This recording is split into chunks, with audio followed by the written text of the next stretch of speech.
ओम नमः शिवाय, ओम नमः शिवाय, हरे हरे बोले नमो शिवाय। तर आज मी केलेली आहे भगर आमटी, शेंगदाणे आणि ओल्या खोबऱ्याची आमटी आहे आणि त्यात मी कोकम घातलेला आहे आणि अतिशय सुरेख दिसते आहे ती।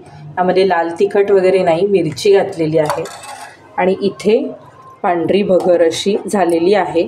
तर दोघांना मी छान तुपाची फोडणी घातल्या असल्यामुळे अतिशय सुंदर सुवास दरवळतोय। आमच्याकडे उपासाला कोथिंबीर शक्यतो नाहीच खात, म्हणून कोथिंबीर घातलेली नाही आहे अजिबात। सगळीकडेच भक्तिमय वातावरण आहे।